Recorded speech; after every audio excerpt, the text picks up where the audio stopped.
Next topic है विद्युत क्षेत्र से विद्युत क्षेत्र से विद्युत विभव। विद्युत क्षेत्र से विद्युत विभव। विद्युत क्षेत्र से विद्युत विभव का मान ज्ञात करने के लिए एक असमान विद्युत क्षेत्र काम में लेते हैं। असमान विद्युत क्षेत्र का मतलब जो विद्युत क्षेत्र रेखाएं हैं वो आपस में समांतर नहीं होती। जो विद्युत क्षेत्र रेखाएं हैं आपस में समांतर नहीं होती है, ये एक असमान विद्युत क्षेत्र है। दूसरी बात, इसमें कोई परीक्षण आवेश है। परीक्षण आवेश है क्यू नोट। परीक्षण आवेश क्यू नोट बिंदु ए से बिंदु बी तक गति कर रहा है। परीक्षण आवेश क्यू नोट बिंदु ए से बिंदु बी तक गति कर रहा है और इस पर एक अल्पांश काम में लेंगे जिसकी लंबाई होगी dl सदिश। बात समझ में आ रही है क्या?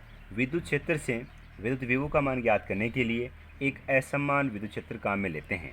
असमान विद्युत क्षेत्र का मतलब जो विद्युत क्षेत्र रेखाएं हैं, विद्युत क्षेत्र रेखाएं आपस में समांतर नहीं होती है तथा एक परीक्षण आवेश क्यू नोट को बिंदु ए से बिंदु बी तक गति करवाते हैं और इस पथ पर एक अल्पांश dl सदिश काम में लेते हैं। तो इस पथ पर परीक्षण आवेश क्यू नोट को इस स्थान से इस स्थान तक गति करने में जो लगने वाला बल है वो क्या होगा?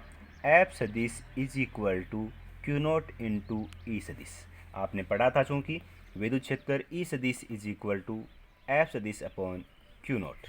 तो इस फॉर्मूले से F सदिश equal to Q naught into E सदिश, सेम टू सेम बल यहाँ पर कार्य कर रहा है। जहाँ पर ई सदिश क्या है? अल्पांश पर विद्युत क्षेत्र की तीव्रता है। अल्पांश पर विद्युत क्षेत्र की तीव्रता है।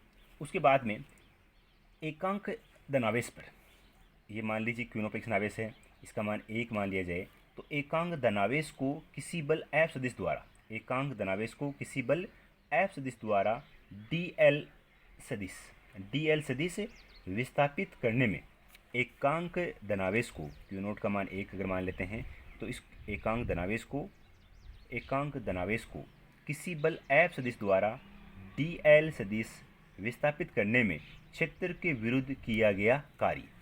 बेसिकली कार्य क्या होता है? कार्य बराबर बल इंटू विस्थापन, कार्य बराबर बल इंटू विस्थापन और सदिश के रूप में F सदिश डॉट। अब विस्थापन यहाँ पर क्या होगा? dl सदिश। जब विस्थापन dl सदिश होगा तो कार्य भी क्या होगा? dw। चूँकि कार्य अदिश राशि है इसलिए यहाँ पर सदिश नहीं लगा रहे, बल एक सदिश राशि है, अपन इस पे सदिश लगा रहे तथा dl सदिश विस्थापन है वो भी एक सदिश राशि है। क्योंकि कार्य क्या होता है? बल तथा विस्थापन के सदिश का अदिश गुणनफल होता है। डॉट का मतलब क्या है? अदिश गुणनफल। अब मैंने क्या बताया? एकांक धनावेश को किसी बल F सदिश द्वारा dl सदिश विस्थापित करने में क्षेत्र के विरुद्ध किया गया कार्य। इस विद्युत क्षेत्र के विरुद्ध गति करवा रहे हैं तो चिन्ह किसका आ जाएगा? माइनस का। चिन्ह किसका आ जाएगा? माइनस का।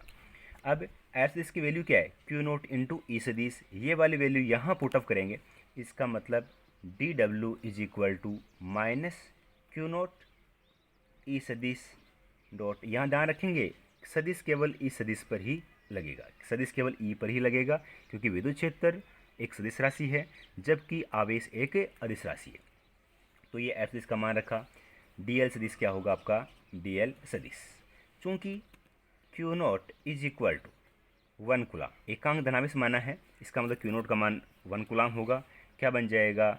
dw is equal to minus E सदिश डॉट dl सदिश। dw equal to minus E सदिश डॉट dl सदिश, इसको कहेंगे इक्वेशन नंबर 1। बात समझ में आई? क्या बताया मैंने? एकांक धनावेश को जो आवेश था उसका मान 1 मान लिया तो एकांक धनावेश को किसी बल F सदिश द्वारा dl सदिश विस्थापित करने में क्षेत्र के विरुद्ध किया गया कार्य। कार्य बराबर बल इंटू विस्थापन होता है। क्षेत्र के विरुद्ध चिन्ह किसका आ गया? माइनस का और डॉट का मतलब क्या है? अदिश गुणनफल। F सदिश का मान रखा क्यू नोट इंटू ई सदिश डॉट dl सदिश। एकांक धनावेश है, दैट मीन्स क्यू नोट का मान 1 कूलाम हो जाएगा। dw equal to minus E सदिश डॉट dl सदिश। ये इक्वेशन नंबर 1 हो गया। अब विभवांतर की परिभाषा मैंने पढ़ाया था आपको पहले कक्षाओं में। विभवांतर किसे कहते हैं? एकांक धनावेश को विद्युत क्षेत्र के एक बिंदु से दूसरे बिंदु तक विस्थापित करने में, एकांक धनावेश को विद्युत क्षेत्र के एक बिंदु से दूसरे बिंदु तक विस्थापित करने में किया गया कार्य उन दोनों बिंदुओं के मध्य विभवांतर कहलाता है। मान लीजिए एकांक धनावेश को इस बिंदु से इस बिंदु तक विस्थापित कर रहे हैं, उस कंडीशन में कार्य क्या हो जाएगा, dw। जो बात मैंने बताई है वो आपको यहाँ पर लिखनी है। क्या, एकांक धनावेश को विद्युत क्षेत्र के एक बिंदु से दूसरे बिंदु तक विस्थापित करने में किया गया कार्य उन दोनों बिंदुओं के मध्य विभवांतर कहलाता है। मतलब विभवांतर की परिभाषा आपको यहाँ पर लिखनी है।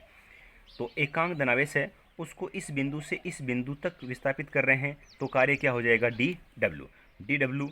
एकांक धनावेश को एक बिंदु से दूसरे बिंदु तक विस्थापित करने में किया गया कार्य किसके बराबर होता है, किया गया कार्य किसके बराबर होता है, उन दोनों बिंदुओं के मध्य विभवांतर के बराबर।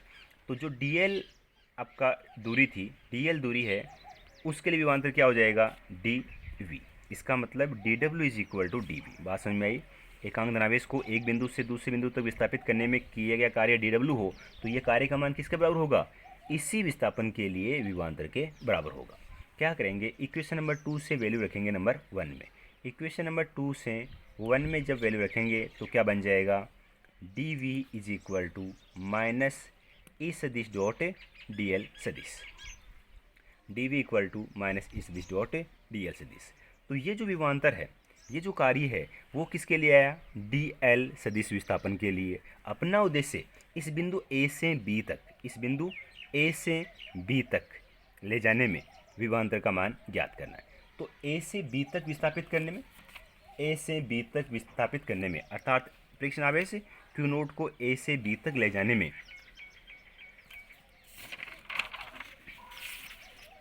क्या, a से b तक जाने में, a से b तक जाने में विभवांतर क्या हो जाएगा, a से b तक जाने में जो विभवांतर है वो होगा आपका, a से b तक जाने में विभवांतर क्या होगा, इसका करेंगे समाकलन, dv is equal to minus E सदिश डॉट dl सदिश है।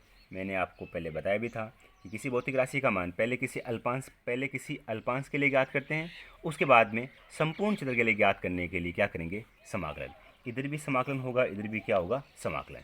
dv मतलब विभव का समाकलन हो रहा है, तो उसकी लिमिट क्या होगी, बिंदु a पर विभव अगर va है, b पर क्या है, vb, तो va से b तक, कहाँ से कहाँ तक, बिंदु a से बिंदु b तक, तो ये आपको समाकलन करना होगा। अब इसके अंदर क्या करना है, समाकलन करने के लिए आपको समाकलन के फॉर्मूले पता होना चाहिए। dv का समाकलन क्या होगा, v कैसे हुआ, आपने फॉर्मूला पढ़ा था,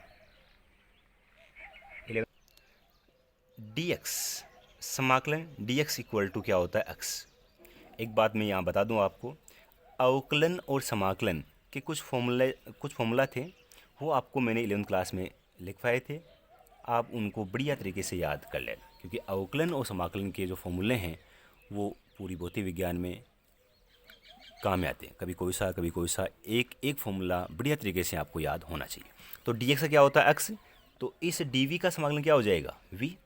लिमिट क्या होगी, va से vb, लोअर लिमिट आपका va है, अपर लिमिट vb है, इज इक्वल टू माइनस समाकलन a से b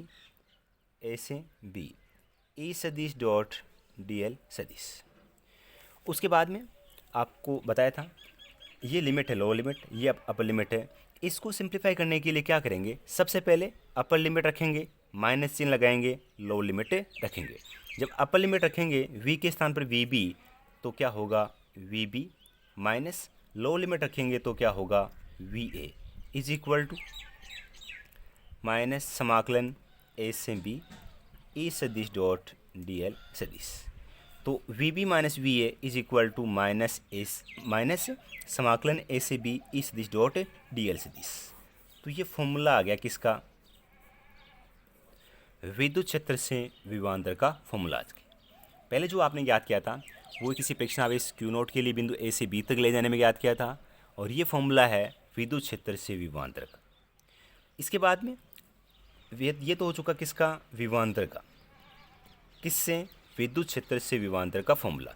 अब इस सूत्र से अपन ज्ञात करेंगे विद्युत क्षेत्र से विद्युत विभव का फॉर्मूला। इसके लिए क्या करेंगे, बिंदु ए को अनंत पे मान लेंगे। क्या? यदि बिंदु कैपिटल ए को, यदि बिंदु कैपिटल ए को अनंत पर माने तो V A is equal to क्या होगा? 0। बिंदु ए को अनंत पे माने उस कंडीशन में वी ए इक्वल टू क्या होगा? 0। मैंने आपको उस समय बताया था जब विभवांतर को परिभाषित किया था तब कि किसी भी अनंत पर स्थित बिंदु पर विद्युत विभव का मान क्या होता है? 0। तो ए बिंदु को अनंत पे मान रहे हैं, इस प्रयोग का मान क्या होगा? 0। जब यहाँ वी ए लिखा है इसका मान क्या रखेंगे? 0। तो क्या बन जाएगा? V B minus 0 is equal to, A बिंदु कहाँ पर है? अनंत पर। ए बिंदु अनंत पे है, बी बिंदु है ही, चिन्ह माइनस का है, ए सदिश डॉट डी एल सदिश। V B is equal to minus अनंत से बी ई सदिश डॉट डी एल सदिश। और सिंपली अपन क्या लिख सकते हैं? वी बी को वी इक्वल टू माइनस समाकलन अनंत से बी ई सदिश डॉट डी एल सदिश। तो ये एक फॉर्मूला बन चुका किसका? विद्युत विभव का। तो यहाँ पर इक्वेशन नंबर क्या हो जाएगा? 4।